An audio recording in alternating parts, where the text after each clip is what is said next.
بسم الله الرحمن الرحيم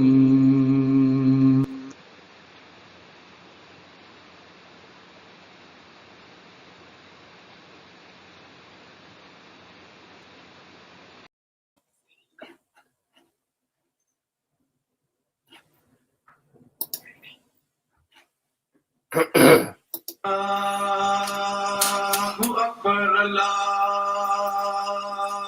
Akbar.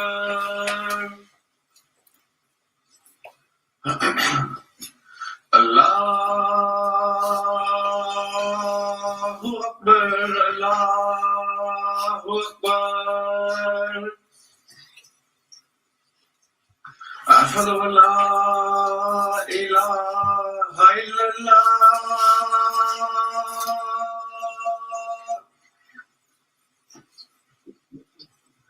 Ashhadu an la ilaha illallah.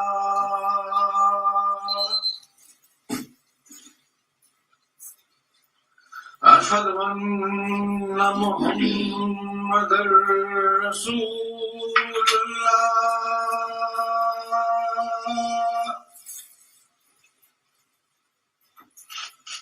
Ashhadu anna Muhammadar Rasulullah.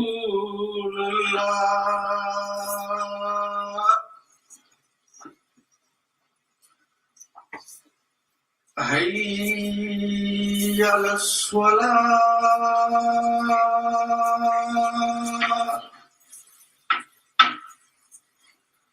Hayya ala salah.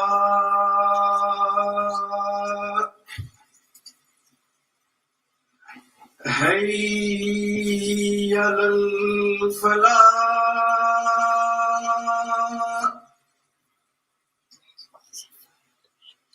Hayya ala falah. Allahu Akbar, Allahu Akbar. La ilaha illallah.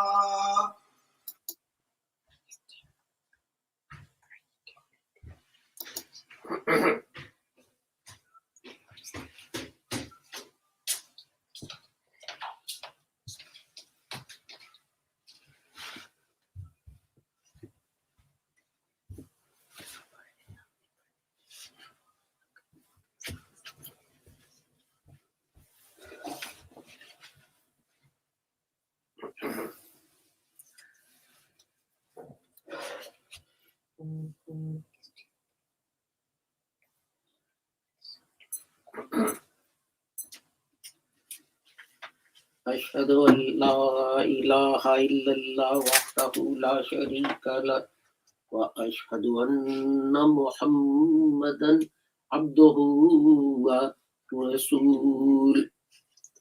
أعوذ بالله من الشيطان الرجيم.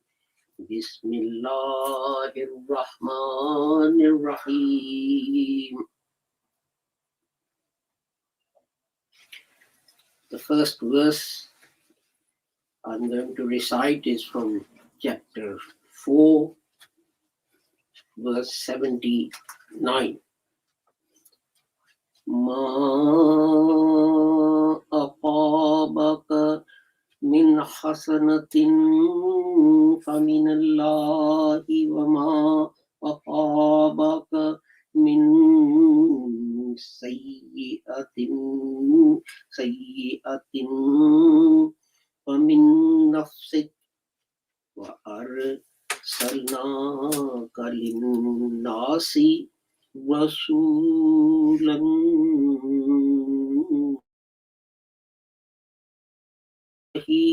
شهيدا.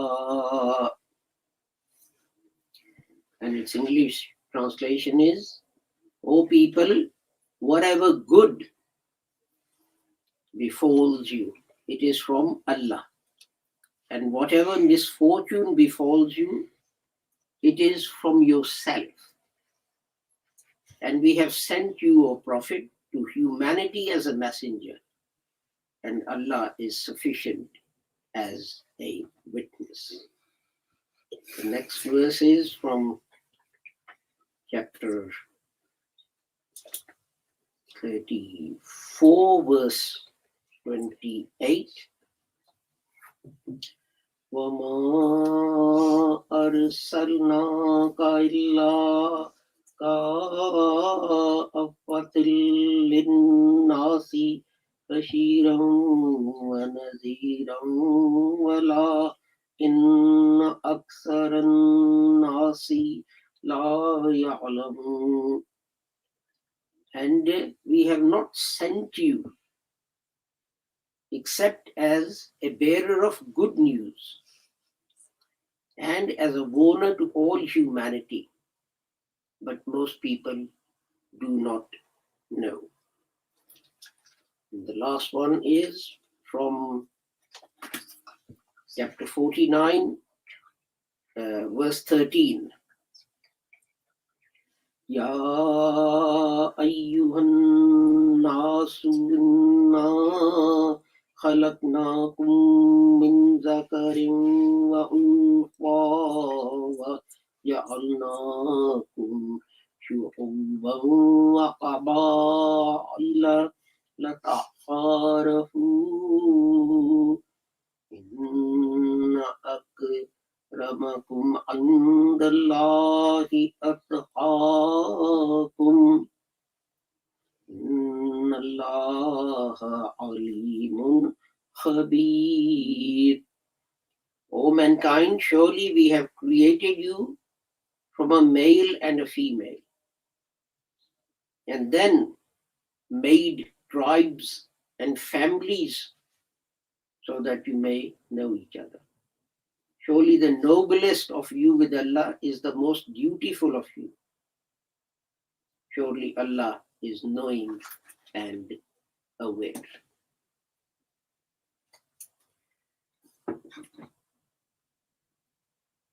Recently, we celebrated Eid Millad nabi. This is, in the strictest sense, not a religious occasion, because it came to existence many years after the passing away of the Holy Prophet Muhammad. And in fact, it was started by the promised Messiah, alayhi salam, Hazrat Mirza Ghulam Ahmad Sahib Rahmatullah alayh. But his conception of Eid Miladun Nabi was very different to what we have now. What he suggested was that on the day of the Holy Prophet Muhammad's birthday, all Muslims gather together and share information about the Holy Prophet's life and Islam, particularly if there have been some objections raised during the last year about the life or teaching of the Holy Prophet Muhammad and what reply they gave, and share the reply to that objection so that 100, 200, 500 people who are sitting there, they are better informed. Basically, remember at that time, what we had was that India was a multi-religious, multicultural society. So you had all communities living together, Hindus, Muslims, Sikhs, Christians, Jews, etc., Buddhists. And people of different religions would raise objections against each other. So if the followers of that religion could not reply, then it sort of embarrassed other people belonging to that religion. So Hazrat Mirza Ghulam Ahmad Sahib Rahmatullah alayh thought, if Muslims get together once a year and have an exchange of information about what objections were raised and what the answer was given, this will promote knowledge. His idea wasn't to spend millions and tens of millions of rupees and pounds and dollars on lighting up buildings, etc., when there are poor and hungry and needy who deserve our attention. And that would enable those people sitting there to go out and promote Islam in a better way. But you see, that was a microcosm of what is happening now. God says, we created you from a single male and female, and then spread you as tribes and families throughout the length and width of this earth. There is no concept in Islam of countries. There is no concept of countries. This is Saudi Arabia, this is that, or whatever. Because countries are actually political concoctions. Some political power draws a line along the ground and says, this is this country, that is that country. Why? Generally, it used to be, for example, that British and French, they were fighting in Africa, and then they would say, okay, let's have an agreement. And the representatives of the two governments or the generals leading the two armies would get together, and in an arbitrary manner, they'll draw a line. And this is why, take the example of Kurdistan. That was one area inhabited by one people. And it got divided. A part of Kurdistan is in Iran, a part of Kurdistan is in Iraq, a part of Kurdistan is in Turkey. And it has led to no end of fighting and disagreement and so on. But the point is this, God says, mankind, surely we have created you from a male and female. So mankind is one. So mankind is one, and just like one family lives in one house,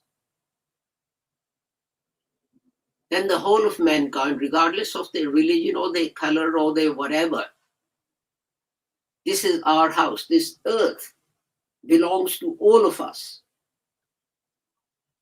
And we have to remember that in the days of old, maybe it was okay, that whatever happened in Japan didn't impact on what was happening in England or America or whatever. But that is no longer the case. The world is no longer isolated. Take the example of Chernobyl. The nuclear reactor in Chernobyl, which is in Russia, exploded, and the meat being sold in British supermarkets became radioactive. How? The incident happened thousands of miles away. How did this come about? Well, because when the nuclear reactor exploded, it let radiation, harmful radiation, into the air, which was carried into the rivers and seas by rain and across the whole of the continent of Europe by winds. Those winds arrived in the United Kingdom. It rained. And that radiation came down to earth. That water was absorbed into the ground, and the radiation which that water contained found its way into grass and plants and so on. And sheep and so on grazed on that grass and became radioactive. So you no longer have this case that you just have bows and arrows with which you are fighting each other, and what you do doesn't impact anyone else. If two countries go to war and they have nuclear weapons and they explode those nuclear weapons, do you think that the harmful effects are going to remain on the little part where that bomb exploded, that atom bomb exploded or hydrogen bomb exploded? No. They'll be spread far and wide by air and wind and rivers and seas and so on. So it's no longer thinking about a country, a tribe, a family. It doesn't matter how rich the country is. It doesn't matter how big the country is. All the inhabitants of this earth are trustees of what God has entrusted to us. What is a trustee's job? If you look at law, what is a trustee's job? He's given something and he has to look after it. Make sure no harm comes to it. This is why you put your money in a bank. Because you think at home it might be stolen, but in a bank, it will be safe, etc. And Islam laid the foundations of this 1500 years ago by saying that we need to take care of this earth. Earth is one planet for one humanity. It is we, and this is what the Holy Quran says. This is what this verse refers to. And we sent you as a bearer of good news to tell people that they're all equal, they're all one. They inhabit one planet and they've got to look after it. And we sent you as a bearer of good news, but also as a warner to all humanity. As a warner to all humanity. This is also why the Holy Quran says, oh, you people, when something bad happens, when something good happens, it is from Allah. And whatever misfortune befalls you, it is because of what you do. Who polluted the atmosphere by making these guzzling monsters that we used to see in America. It's better now, but in 1950s and 60s and so on, an American car did about 10 miles to the gallon. Because in America, petrol was cheap. So it didn't matter. As long as the car was big, as long as the engine was powerful, that was all that matters. And you see, this is because people cannot understand the concept of akhirat, the eventual result of what you do. This is what akhirat is. We limit it to, I'll go to paradise if I say so many namaz a day and fast for so many days and so on and so forth. But akhirat actually means the final outcome of your actions. So what is the final outcome of producing those gas guzzlers in the United States? The atmosphere was polluted. And who did it? Did God do it? He gave us brains, we did it. Human beings did it. What was the final outcome of effluents being discharged into rivers and seas all over the world? Even today in Britain, effluents is being discharged into rivers and the sea and so on. What does that do to marine life? You see, what we fail to see is that God created a cycle. If you disturb that cycle, if you disturb nature, then everyone suffers. Everyone. It's not that, because Americans are rich and powerful, they're going to get away with it.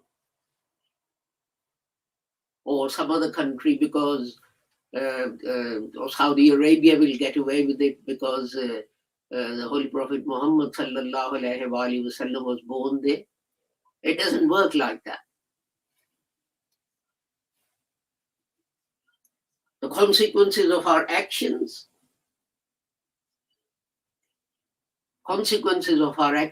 is what akhirat is, the final outcome. We always think that it means when we die, what happens, whether we go to heaven or hell and so on. And yes, in one sense, it's right. That is not wrong. Well, what do you think if you define akhirat as those fires that broke out in Australia and America and so on because of global warming? That is a consequence of the collective actions of humanity, isn't it? God says heaven and hell start in this life. What about the floods that have taken place? There was this poor woman on television this morning who was saying she can't get her house insured because she's been flooded previously, and she's flooded again. And she has to fork out money out of her own pocket to replace her furniture and all, etc. And she was in tears. Now,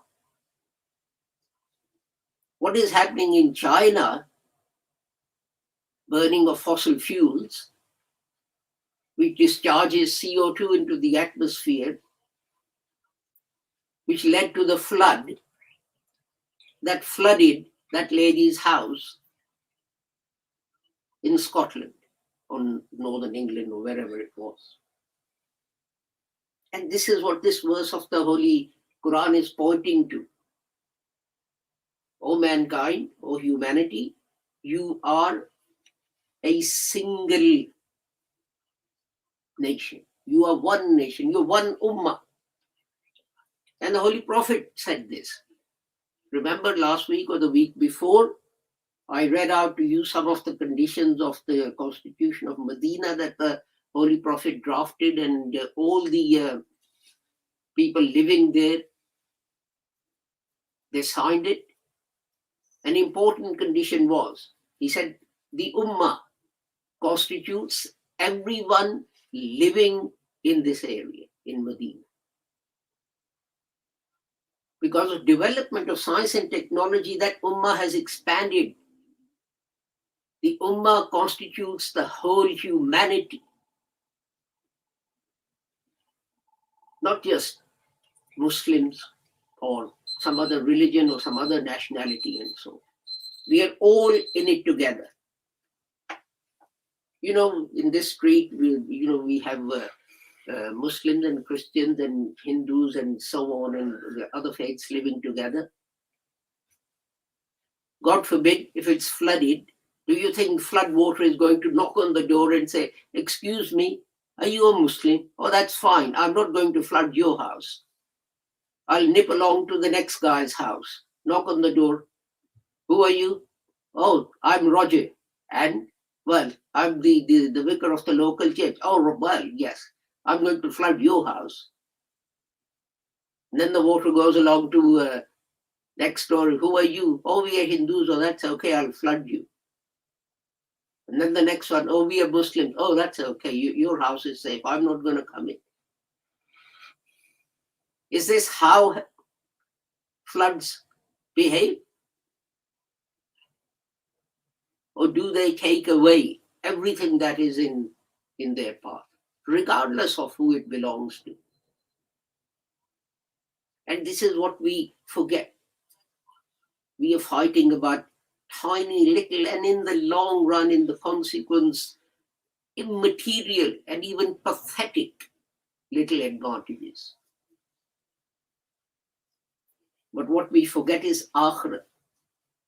Akhirat, not in the sense of what will happen on the day of judgment when the world is destroyed, but akhirat in the sense of the consequences of our actions, of our polluting the rivers and the seas and the air of this wonderful planet that God granted us through no effort on our part. You know, it's like you give someone a beautiful present, whatever it might be.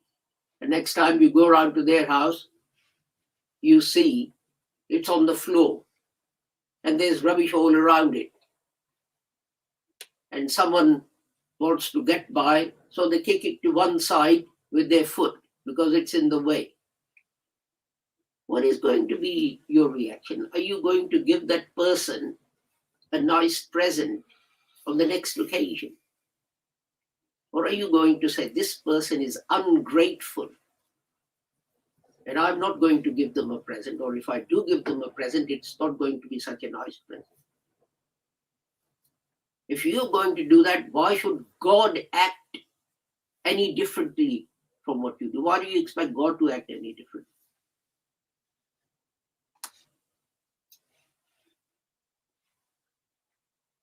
We celebrated Eid Millad nabi. And if you want to promote Islam, then on that day we should have addressed these problems of global warming and problems facing humanity. And we should have explained to the world how Islam proposes to deal with it.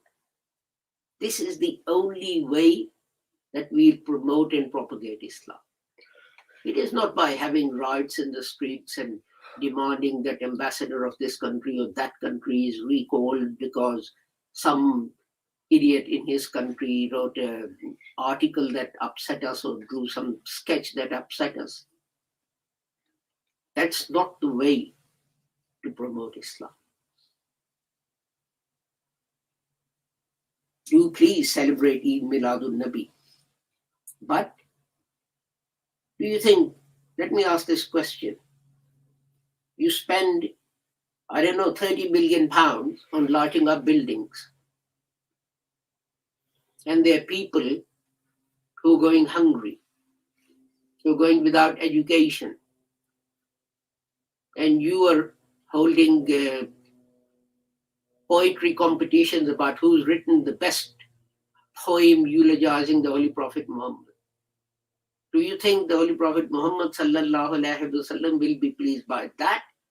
Or if you use the same money to feed 1 million people? What would please him more? Look at his life and what he did.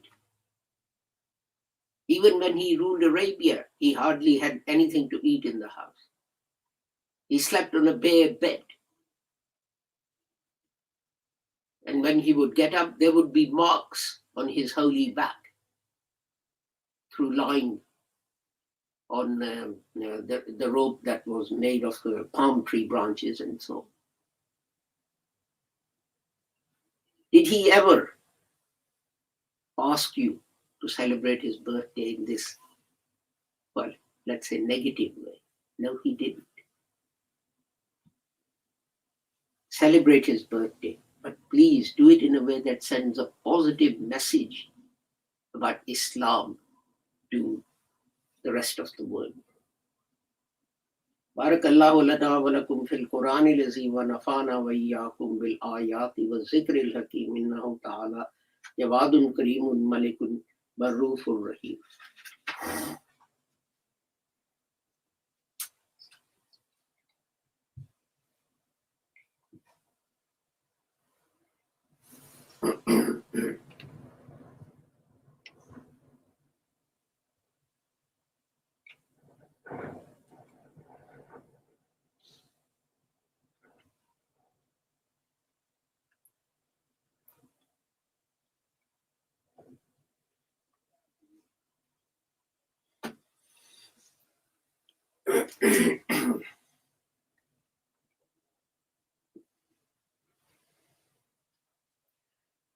Alhamdulillah nahmaduhu wa nasta'inuhu wa nastaghfiruhu wa nu'minu bihi wa natawakkalu alayhi wa na'udhu billahi min shururi anfusina wa min sayyiati a'malina man yahdihillahu fala mudilla lahu wa man yudlilhu fala hadiya lahu wa ashhadu an la ilaha illallah wa ashhadu anna Muhammadan abduhu wa rasuluhu. اللهم صل على محمد وعلى آل محمد كما صليت على إبراهيم وعلى آل إبراهيم إنك حميد مجيد. اللهم انصر من نصر دين محمد صلى الله عليه وسلم واجعلنا منهم واخذل من خذل دين محمد صلى الله عليه وسلم ولا تجعلنا منهم. عباد الله رحمكم الله إن الله يأمر بالعدل والإحسان وإيتاء ذي القربى وينهى عن الفحشاء والمنكر والبغي يعظكم لعلكم تذكرون. اذكروا الله يذكركم واذكروه يستجب لكم ولذكر الله والله يعلم ما تصنعون.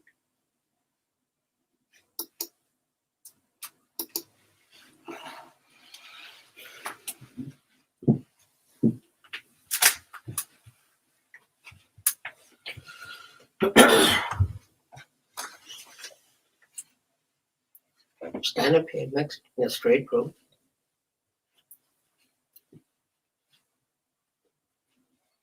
Allahu Akbar, Allahu Akbar. Ashhadu an la ilaha illallah, ashhadu anna Muhammadan Rasulullah. Hayya ala salah, hayya ala falah, qad qamatis salah, qad qamatis salah. Allahu Akbar, Allahu Akbar. La ilaha illallah. Allahu Akbar.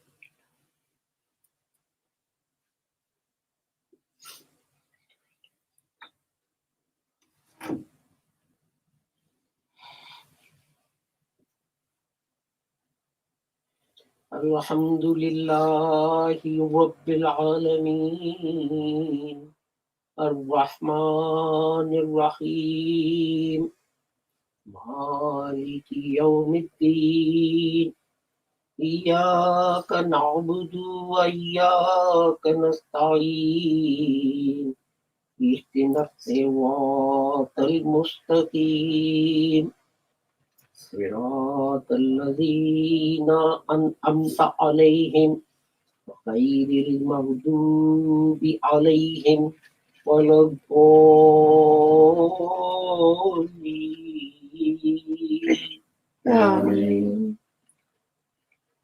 إذا جاء نصر الله والفتح ورأيت الناس يدخلون في دين الله أفواجا فسبح بحمد ربك واستغفره إنه كان توابا.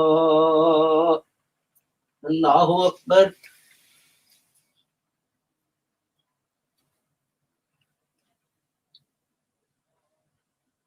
سمع الله لمن حمده. الله أكبر.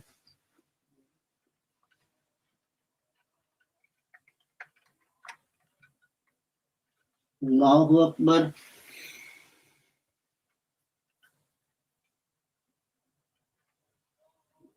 الله أكبر.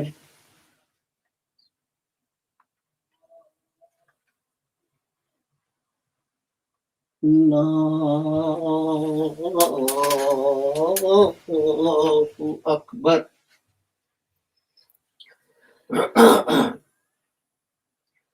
الحمد لله رب العالمين الرحمن الرحيم مالك يوم الدين إياك نعبد وإياك نستعين اهدنا الصراط المستقيم صراط الذين أنعمت عليهم غير المغضوب عليهم ولا الضالين.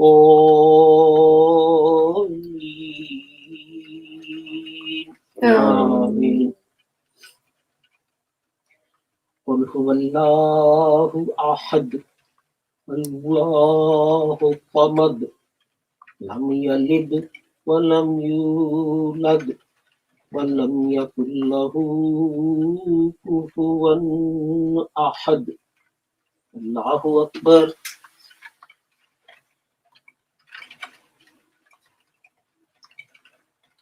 سمع الله لمن حمده. ربنا الله أكبر.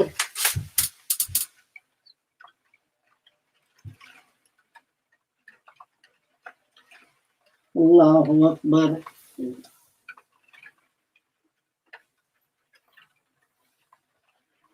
الله أكبر.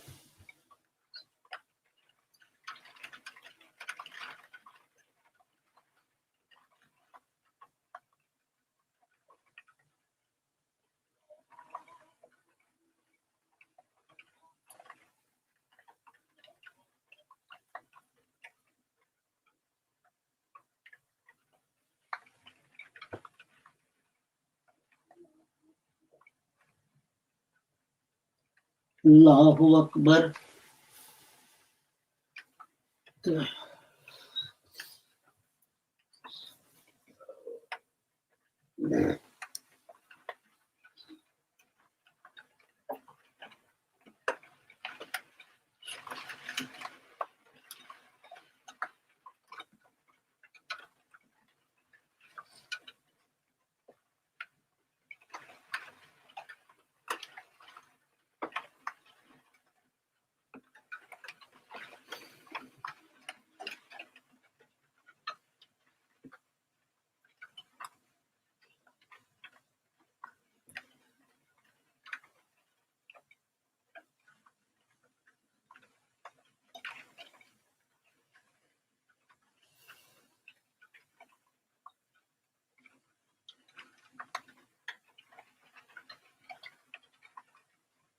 السلام عليكم ورحمة الله.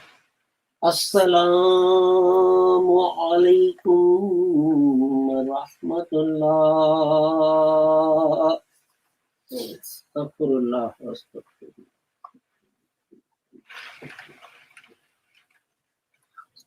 الله.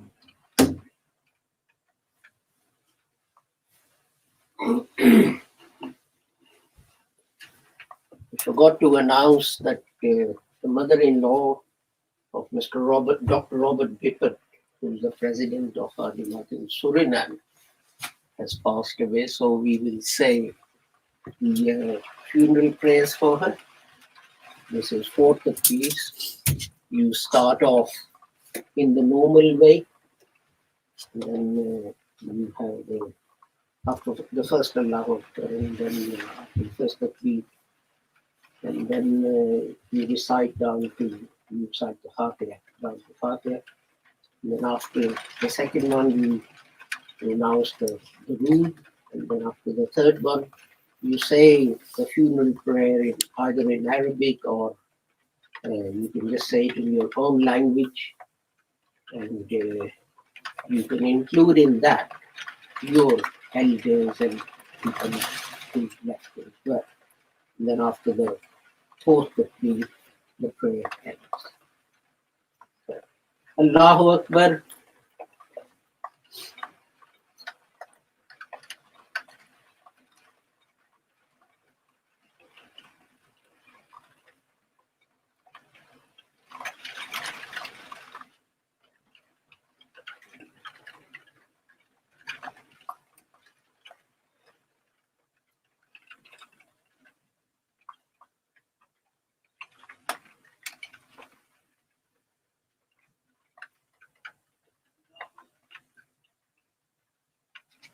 Allahu Akbar.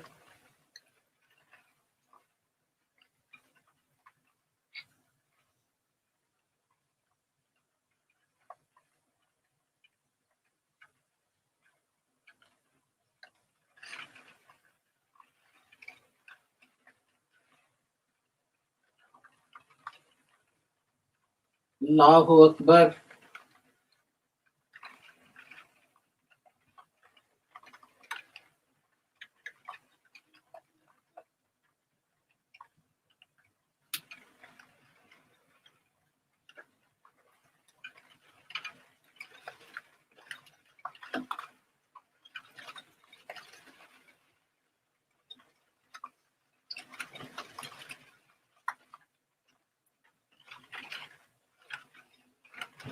Allahu Akbar. Assalamu alaikum wa rahmatullah. Assalamu alaikum wa rahmatullah.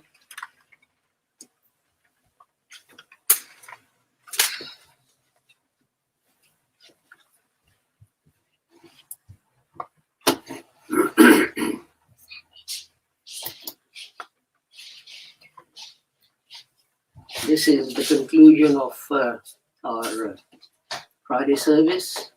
Our next broadcast is going to be tomorrow, which is Saturday at 1400 hours UK time. It is on a WhatsApp group called Pure Discussions, and the topic is